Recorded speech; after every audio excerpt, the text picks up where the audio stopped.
Hello and welcome to our YouTube channel. दोस्तों class 11 का gravitation chapter देख रहे थे, ठीक है। उसमें हमने देखा था कि इफेक्ट ऑफ डिफरेंट थिंग्स, पहले थे हाइट, है ना, या अल्टीट्यूड, उसके बाद में था डेप्थ। इन दो चीज़ों का एक्सेलरेशन ड्यू टू ग्रेविटी, मतलब हमारा जो स्मॉल जी है उस स्मॉल जी पे क्या असर पड़ता है वो हमने देखा था। दोनों केसेस में क्या होता है, दोनों केसेस में एक्सेलरेशन ड्यू टू ग्रेविटी की वैल्यू कम होती जाती है, ठीक है। नेक्स्ट जो है वही टॉपिक कंटिन्यू होगा, लेकिन अभी जो पैरामीटर्स है वो दो है, एक है लैटिट्यूड और रोटेशन। अभी variation in g with latitude and rotation, इन दोनों का कंबाइंड इफेक्ट, कोई एक उस पर इंडिविजुअल इफेक्ट नहीं है। लैटिट्यूड एंड रोटेशन इन दोनों का कंबाइंड इफेक्ट क्या होगा, किस पे, हमारे एक्सेलरेशन ड्यू टू ग्रेविटी की वैल्यू पे, वो देखना है, ठीक है। सबसे पहले लैटिट्यूड क्या है वो देखते हैं। लैटिट्यूड का मतलब समझ लो, ठीक है। लैटिट्यूड की डेफिनेशन समझ लो। Latitude is nothing but the angle, latitude is nothing but the angle between दो चीज़ें लगती है ना एंगल बनाने के लिए, दो एरो लगते हैं, ठीक है। पहला क्या है, angle between the position vector, मैं बताता हूँ क्या है, the position vector of point और पार्टिकल, कहाँ पे होगा, on the earth surface, on the earth surface and equator. दूसरा पार्ट क्या हो गया, इक्वेटर। कैसे, देखो ये अर्थ है आपका, समझ लो यूनिफॉर्म स्फीयर है। अगर मान लो आपके पास एकदम स्फेरिकल तरबूज है, उसको अपन काटेंगे, ठीक है, तो जो सेमी सर्कल मिलेगा, जो आधा स्फीयर मिलेगा, मान लो ये अर्थ है, ये अर्थ का ये वाला सेंटर है, ठीक है, और मैंने इसे ऐसा काटा, सेंटर से ऐसा काट दिया, यहाँ से आरी लेके इस तरीके से काटा और ऊपर का हिस्सा ऊपर उठा लिया। तो ऊपर से जब देखेंगे बचे हुए हिस्से को, नीचे के हिस्से को, हमको क्या दिखेगा, सर्कुलर एक प्लेन दिखेगा, सर्कुलर प्लेन। वो सर्कुलर प्लेन ही क्या होता है, वो सर्कुलर प्लेन होता है इक्वेटर, ठीक है। तो कहाँ पे, जब हम अर्थ को सेंटर से काटेंगे, ठीक है, तो जो हमको प्लेन मिलेगा, बड़ा सा सर्कुलर प्लेन दिखेगा ऊपर से देखने के बाद, वो होता है इक्वेटर। तो इक्वेटर पे कोई भी एक लाइन निकाल लो, मान लो एक ऐसी लाइन मैंने निकाल ली, वो क्या है हमारा कैपिटल आर, रेडियस, क्योंकि सेंटर से यहाँ तक की जितनी लेंथ होती है उसको बोलते हैं रेडियस, ठीक है। मान लो मैं सरफेस पे कोई एक पॉइंट लेता हूँ जिसका नाम है पॉइंट पी। अर्थ सरफेस पे एक पॉइंट लेता हूँ, point on the earth surface, उस पॉइंट वो पॉइंट मैंने लिया पी, ठीक है। और एक चीज़ ये क्या है, मान लो ये है वेस्ट डायरेक्शन, ये है ईस्ट, ये है नॉर्थ साउथ। ये जो नॉर्थ साउथ की जो लाइन है, ठीक है, वो नॉर्थ साउथ की जो लाइन है उसको बोलते हैं पोलर एक्सिस। क्यों पोलर एक्सिस, क्योंकि वो दो पोल को ज्वाइन करती है। और यही पोलर एक्सिस क्या होता है, हमारे अर्थ का रोटेशन का एक्सिस। इस एक्सिस के अबाउट हमारी अर्थ क्या करती है, रोटेट करती है, फ्रॉम वेस्ट टू ईस्ट। उसका रोटेशन का डायरेक्शन ऐसा होता है अर्थ का, ठीक है, वेस्ट टू ईस्ट ऐसे रोटेट करती है, ठीक है। तो पहले लैटिट्यूड समझते हैं। लैटिट्यूड मतलब क्या, एंगल होता है जिसको डिनोट करेंगे हम थीटा से, ठीक है। तो position vector of point on earth surface, ये पॉइंट लिया मैंने ऑन दी अर्थ सरफेस, इसका पोजीशन वेक्टर निकालेंगे कहाँ से, ये है हमारा ओरिजिन, ठीक है। यहाँ से एक वेक्टर निकाला, इस पॉइंट पी का पोजीशन वेक्टर निकाला, ठीक है। तो ये इक्वेटर, ये जो लाइन है ये क्या है, इक्वेटर, ठीक है। और ये है हमारा दूसरी चीज़ क्या, पोजीशन वेक्टर, किसका, इस पॉइंट पी का। पी कहाँ पे, ऑन दी अर्थ सरफेस, और दूसरा इक्वेटर। इन दोनों के बीच का जो एंगल है उसको बोलते हैं लैटिट्यूड। उन दोनों के बीच का जो एंगल है उसको बोलते हैं लैटिट्यूड। उम्मीद करता हूँ समझ में आ रहा होगा। लैटिट्यूड की डेफिनेशन समझ गए आपको, ठीक है। It is the angle between the position vector of a point which is on earth surface, the point is on earth surface, और दूसरी चीज़ क्या है, एंड द इक्वेटर, ठीक है। Next, earth rotates with uniform angular velocity। अभी angular velocity uniform क्या बोल रहा हूँ, क्यों बोल रहा हूँ मैं, क्योंकि पता है 24 घंटे में एक रोटेशन कंप्लीट हो जाता है, पीरियोडिक मोशन है। इसका मतलब क्या है, एंगुलर वेलोसिटी कैसी होगी, यूनिफॉर्म। यूनिफॉर्म मतलब constant, from west to east. कैसे रोटेट होती है, वेस्ट से ईस्ट तक रोटेट होती है, ठीक है। ये है दूसरी लाइन, ठीक है। Particle at P performs UCM। UCM का मतलब है यूनिफॉर्म सर्कुलर मोशन। मान लो अर्थ रोटेट हो रही है तो ये पॉइंट भी क्या होगा, धीरे धीरे जैसे जैसे अर्थ रोटेट होगी, पॉइंट P कहाँ पे है, अर्थ पे ही, जैसे जैसे अर्थ ऐसे ऐसे रोटेट होगी, मान लो इस यहाँ पे पॉइंट है P, इस उंगली पे, ठीक है, रोटेट हो रही है, तो P भी क्या हो रहा है, यहाँ से इधर आ गया, वापस ऐसा जाएगा, मतलब P किस में घूमेगा, P सर्कल में घूमेगा। So the particle at P performs UCM, uniform circular motion with radius R, छोटा r रेडियस बोलेंगे, क्यों, क्योंकि देखो अभी जब अर्थ रोटेट होगी तो हमारा पार्टिकल P इस तरह से सर्कल में घूमेगा और ये सर्कल का सेंटर ये रहा, ठीक है, और ये रेडियस कितनी हो जाएंगी फिर स्मॉल r। क्यों, जो बड़ा r है उसको हम किसके लिए डिनोट करते हैं, अर्थ की रेडियस बताने के लिए। तो जब हमारी अर्थ रोटेट करेंगी यूनिफॉर्म एंगुलर वेलोसिटी ओमेगा से, ठीक है, तब हमारा पार्टिकल P क्या करेगा, क्या परफॉर्म करेगा, यूनिफॉर्म सर्कुलर मोशन परफॉर्म करेगा, और उस सर्कल की, जिस सर्कल में वो घूम रहा है उस सर्कल की रेडियस कितनी होगी, r जितनी, और सेंटर होगा o डैश, सेंटर हो जाएगा उसका o डैश। ठीक है, उम्मीद करता हूँ यहाँ तक समझ में आ गया होगा, कुछ है नहीं बड़ा, ठीक है, देख के ही समझ में आ रहा, ऑब्जर्वेशन लिख रहे खाली, ठीक है। हमको क्या निकालना है, इफेक्ट ऑन g, किसका, लैटिट्यूड और रोटेशन। तो लैटिट्यूड और रोटेशन की भी बात अभी कर रहे हैं, ठीक है। g की वैल्यू बढ़ेगी या कम होगी, दोनों का कंबाइंड इफेक्ट, दोनों का कंबाइंड इफेक्ट हमको निकालना है, ठीक है। चलिए, अगर अभी तक आपको पता नहीं है पूरा ग्रेविटेशन फोर्स का नेचर, ठीक है, जो अर्थ लगाती है किसी भी पार्टिकल पे, तो अर्थ हम क्या बोलते हैं जनरल टर्म्स में, कि कोई भी बॉडी, मान लो जनरली हम बॉल का एग्जांपल देते हैं, अगर हम बॉल ऊपर फेंकेंगे तो अर्थ उसे अपनी तरफ खींचती है, अर्थ उसे अपने तरफ खींचती है, ये हो गया आधा सच, ठीक है। एक्चुअली अर्थ जब किसी ऑब्जेक्ट के ऊपर ग्रेविटेशनल फोर्स लगाती है, वो अपनी तरफ खींचना ये सही नहीं है, वो कहाँ पे खींचती है पता है उसको वो अपने सेंटर की तरफ खींचना चाहती है, ठीक है। अर्थ always tries to attract an object towards its center। मतलब जब अकेला ग्रेविटेशनल फोर्स लगेगा, तब जब पार्टिकल इस पॉइंट पे होगा, P पॉइंट पे, तब जो ग्रेविटेशनल फोर्स लगेगा तब की डायरेक्शन उसकी होंगी ऐसी है। मैं सिर्फ एक्सेलरेशन दिखा रहा हूँ, क्योंकि फोर्स क्या होता है, मास इनटू एक्सेलरेशन। तो ग्रेविटेशनल फोर्स क्या होगा, mass into acceleration due to gravity, ये वाला होगा उस फोर्स की डायरेक्शन। ग्रेविटेशनल फोर्स की डायरेक्शन इस तरीके से होगी, कहाँ पे, टूवर्ड्स द सेंटर, ठीक है, अपने सेंटर की तरफ खींचती है, ठीक है। तो पहले जब स्टेबल था, कोई नहीं था, रोटेशन बिटेशन कुछ नहीं था, पार्टिकल P यहाँ पे था, तो एक्सेलरेशन ड्यू टू ग्रेविटी की वैल्यू कितनी थी, g थी, कितनी थी, g थी, ठीक है। अभी हम क्या करेंगे, अर्थ को रोटेट कर रहे हैं, ठीक है, एंगुलर वेलोसिटी ओमेगा से, ठीक है, तो पार्टिकल P भी क्या करेगा, यूनिफॉर्म सर्कुलर मोशन परफॉर्म करने लग जाएगा। अब आपका आता है दो पार्ट्स, अभी आपको दो पार्ट्स की जरूरत पड़ेगी। पहला पार्ट है, आपको मोशन इन प्लेन पता होना चाहिए। मोशन इन प्लेन में हमने इसके बारे में पढ़ा था, सर्कुलर मोशन के बारे में। और दूसरा है लॉज ऑफ मोशन।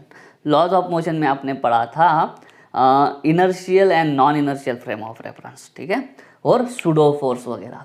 यहाँ पे सूडो फोर्स का एग्जांपल देंगे, आपके बुक में जो है ना वो सेंट्रीपेटल फोर्स के हिसाब से आपको पढ़ाया है, हम अच्छी तरीके से समझ में आए इसलिए सेंट्रीफ्यूगल फोर्स का एग्जांपल यहाँ पे लेंगे, ठीक है। और एससी वर्मा में भी आपको सूडो फोर्स से ही बताया गया है। तो सूडो फोर्स या फिर सेंट्रीफ्यूगल फोर्स इस केस में आपको हेल्प करेगा ये वाला टॉपिक अच्छे से समझने में, ठीक है। The particle P is in accelerated frame of reference. Direct मैं ऐसा लिख रहा हूँ, अभी ये समझ लो एक्सेलरेटेड फ्रेम ऑफ रेफरेंस क्या होता है, ठीक है।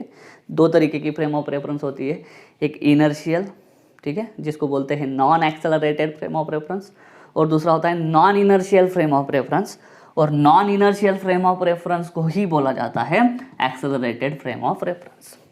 इनर्शियल फ्रेम ऑफ रेफरेंस में काइनेमेटिकल इक्वेशंस हम यूज़ कर सकते हैं, एक्सेलरेटेड फ्रेम ऑफ रेफरेंस में काइनेमेटिकल इक्वेशन यूज नहीं कर सकते हैं, ठीक है, क्योंकि एक्सेलरेशन भी चेंज होते रहता है। इनर्शियल फ्रेम ऑफ रेफरेंस में एक्सेलरेशन कांस्टेंट रहता है और एक्सेलरेटेड फ्रेम ऑफ रेफरेंस में एक्सेलरेशन भी चेंज होते रहता है। अब ये केस है जो इस तरीके से ले रहे हो आप, सर्कल में कोई पार्टिकल घूमता है, हम बोल रहे हैं कि यूनिफॉर्म एंगुलर वेलोसिटी ओमेगा, ठीक है, एंगुलर वेलोसिटी कांस्टेंट है, लेकिन हर एक पॉइंट पे उसकी लीनियर वेलोसिटी की डायरेक्शन चेंज होती रहती है। और वेलोसिटी कौन सा है? वेलोसिटी वेक्टर है, ठीक है, उस वेलोसिटी की डायरेक्शन हर जगह पे चेंज हो रही है। तो अगर किसी वेक्टर क्वांटिटी में दो टर्म्स होते हैं, एक होता है मैग्नीट्यूड, दूसरा होता है डायरेक्शन, दोनों में से कोई भी एक चीज़ चेंज होना मतलब उस वेक्टर क्वांटिटी का चेंज होना। तो एंगुलर वेलोसिटी भले कांस्टेंट है, लेकिन लीनियर वेलोसिटी क्या है? लीनियर वेलोसिटी चेंज हो रही है। लीनियर वेलोसिटी कैसे चेंज हो रही है? लीनियर वेलोसिटी का मैग्नीट्यूड कांस्टेंट है हर पॉइंट पे, हर समय पे, लेकिन उसका डायरेक्शन चेंज हो रहा है, ठीक है। तो डायरेक्शन चेंज होने के कारण हम बोलते हैं कि लीनियर वेलोसिटी चेंज होती है, तो एक्सेलरेशन है। और दूसरी चीज़, जो वेलोसिटी की डायरेक्शन होती है वही एक्सेलरेशन की भी होती है। एक्सेलरेशन भी कौन सी टर्म है? एक्सेलरेशन भी हमारी क्या है? Vector quantity. और जब सेंट्रीपेटल एक्सेलरेशन के बारे में बोला जाता है कि सेंट्रीपेटल एक्सेलरेशन की डायरेक्शन होती है always towards the centre of the circle. अभी पॉइंट हमारा सर्कल में घूम रहा है, यहाँ पे जब था तो एक्सेलरेशन की डायरेक्शन ऐसी, यहाँ पे जब था तो एक्सेलरेशन की डायरेक्शन ऐसी, यहाँ जब था तो एक्सेलरेशन की डायरेक्शन ऐसी, यहाँ जब था तो एक्सेलरेशन की डायरेक्शन ऐसी। हर पॉइंट पे एक्सेलरेशन की डायरेक्शन भी चेंज हो रही है। मतलब क्या? एक्सेलरेशन का मैग्नीट्यूड भले कांस्टेंट होगा, लेकिन डायरेक्शन भी क्या हो रही है? यहाँ पे चेंज हो रही है, ठीक है। तो ये लिखा है मैंने सेंट्रीपेटल के लिए। इसका एग्जैक्ट अपोजिट होता है हमारा सेंट्रीफ्यूगल फोर्स। ये रहा सेंट्रीफ्यूगल फोर्स, ये रहा सेंट्रीफ्यूगल फोर्स, ये रहा सेंट्रीफ्यूगल फोर्स, ठीक है। तो जब हमारा particle uniform circular motion perform करता है तो एक्चुअली वो कौन से फ्रेम ऑफ रेफरेंस में होता है? तो वो actually accelerated frame of reference में होता है। और उस टाइम पे we need to consider pseudo force. And इस केस में यूनिफॉर्म सर्कुलर मोशन में जो सूडो फोर्स होता है, उस सूडो फोर्स को बोला जाता है सेंट्रीफ्यूगल फोर्स। सेंट्रीफ्यूगल फोर्स, ठीक है। जब भी कोई पार्टिकल घूमता है ना सर्कल में, उसके जो आउटर सर्कल से बाहर ढकलने वाला जो फोर्स होता है, कहाँ से आता है हमको पता नहीं है, ठीक है, उसका ओरिजिन नहीं पता होता। लेकिन ऐसा फोर्स जब हम भी अगर किसी सर्कल में है, बैठे हुए किसी सर्कल में चल रहा है कुछ, वहाँ पे अगर बैठे हैं तो हमें बाहर की तरफ जो खींचने वाला फोर्स होता है या बाहर की तरफ ढकेलने वाला जो फोर्स होता है वो एक सूडो फोर्स होता है, जिसको हम बोलते हैं सेंट्रीफ्यूगल फोर्स, ठीक है।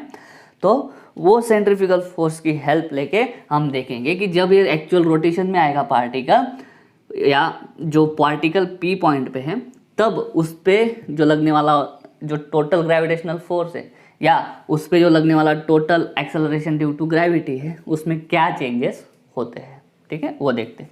तो यहाँ तक समझ में आ गया होगा। पहले लैटिट्यूड की डेफिनेशन लिखी, उसके बाद में अर्थ का रोटेशन लिखा, अर्थ की रोटेशन की वजह से ये particle uniform circular motion perform करेगा, वो भी लिखा, ठीक है।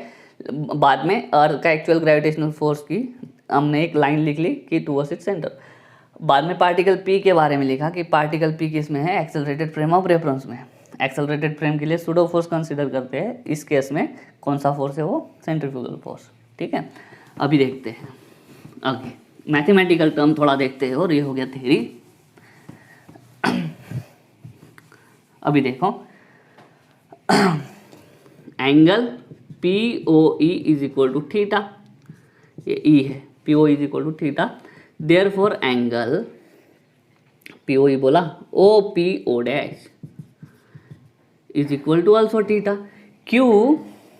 क्योंकि ये दो लाइन एक दूसरे को पैरेलल है, क्योंकि हमारा पार्टिकल जो पी पॉइंट पे है वो पैरेलल सर्कल में घूमता है। कौन सा सर्कल होता है वो? पैरेलल सर्कल, ठीक है। ये इक्वेटर भी क्या है? सर्कुलर प्लेन है। हमारा पार्टिकल भी ऐसे घूम रहा है, इक्वेटर ये है, हमारा पार्टिकल ऐसे घूम रहा है, दोनों सर्कल एक दूसरे को क्या है? पैरेलल है, ठीक है। तो ये दोनों रेडियस भी एक दूसरे को क्या है? ये दोनों रेडियस भी एक दूसरे को पैरेलल है। ये हो गई ट्रांसवर्सल। तो अल्टरनेट एंगल के हिसाब से ये एंगल भी क्या हो जाएगा? थीटा, ठीक है। अभी छोटा आर निकालते हैं। छोटा आर इस थीटा का कौन सा है? एडजेसेंट साइड है। तो cos theta is equal to क्या? Adjacent upon opposite. Adjacent side क्या है इसकी, छोटा आर, अपोजिट क्या है ये बड़ा। यहाँ से यहाँ का डिस्टेंस कितना है, कैपिटल आर, रेडियस जितना है ना, तो R is equal to capital R cos theta.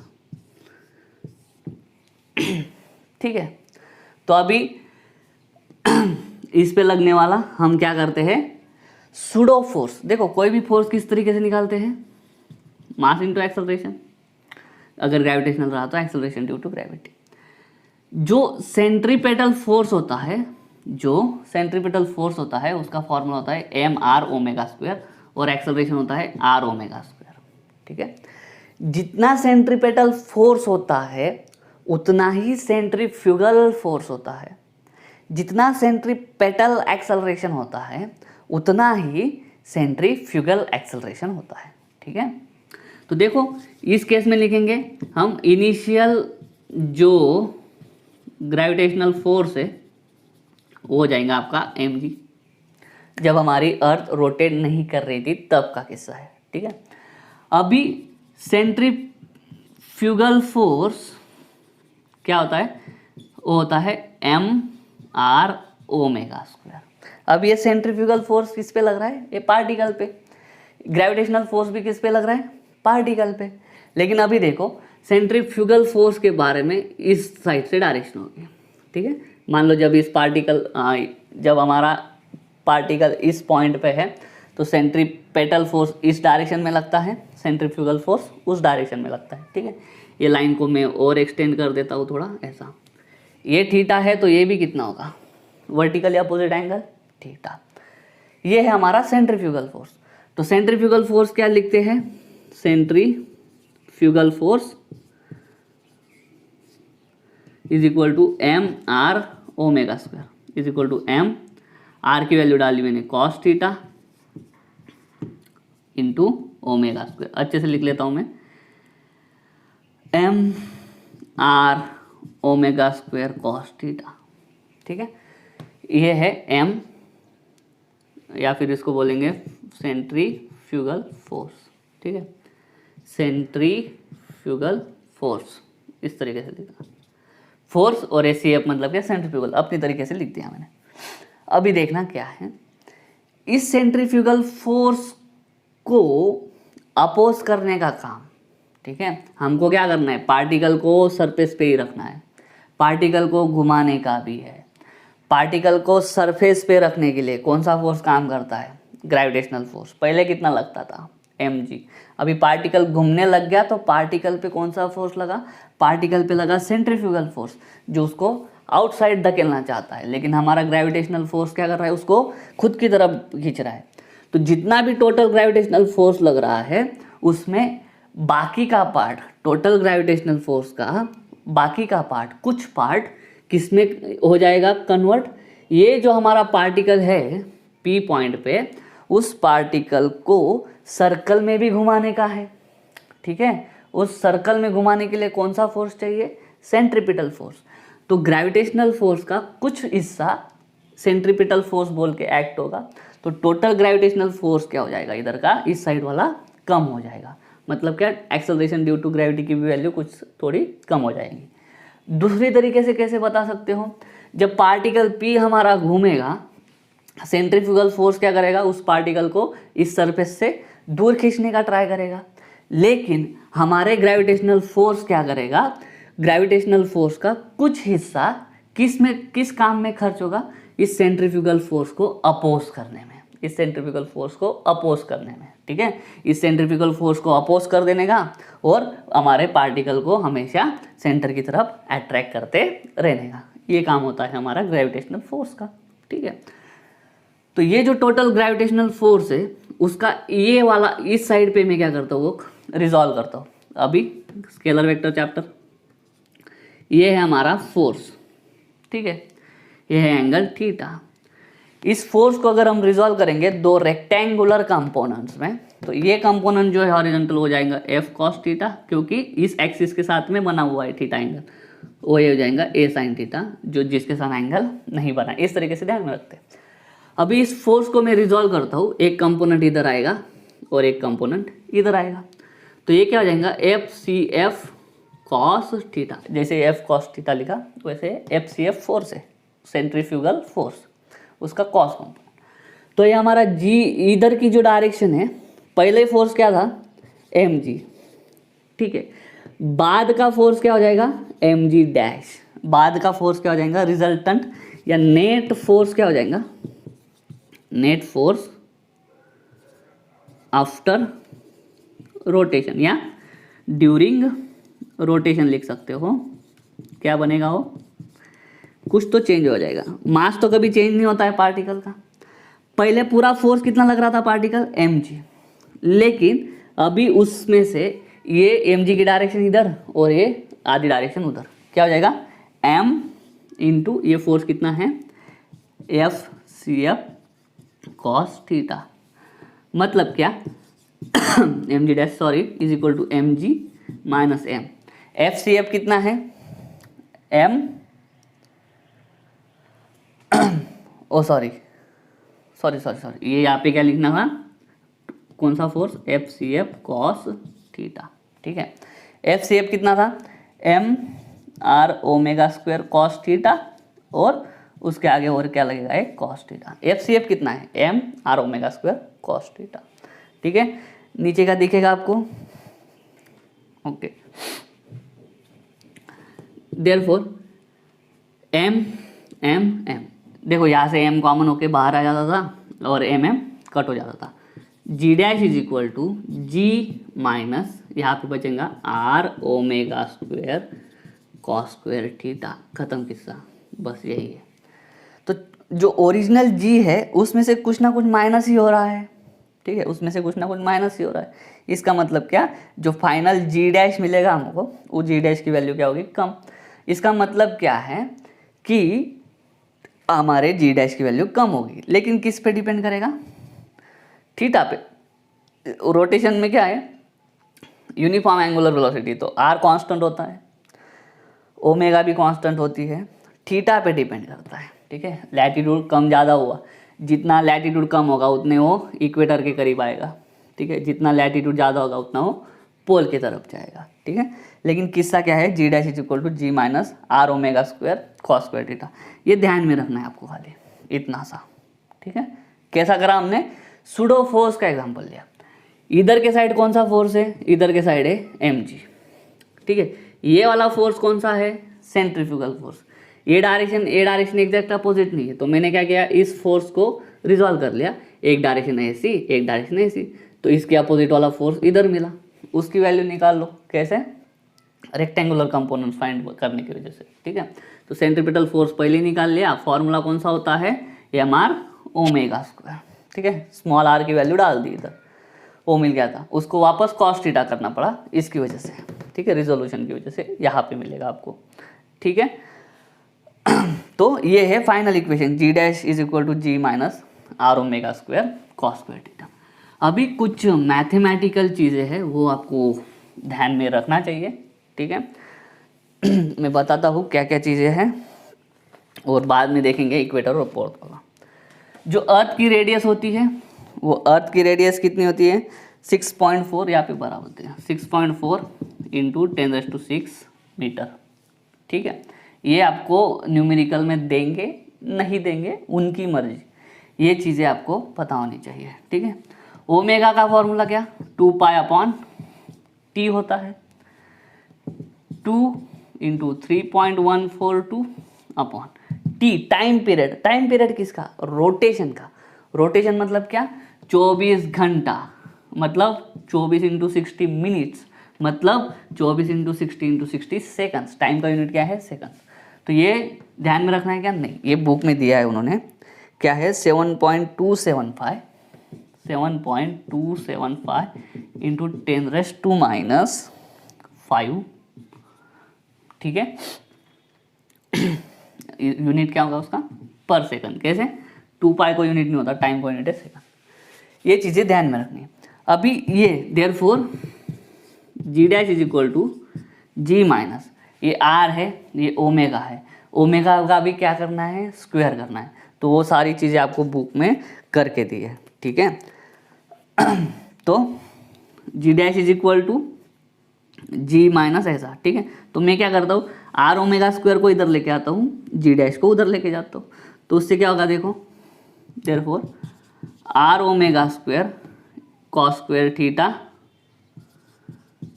Is equal to, ये इधर आके प्लस हो गया, ये जी डैश उधर आके जाके माइनस हो जाएगा, ठीक है, इस तरीके से।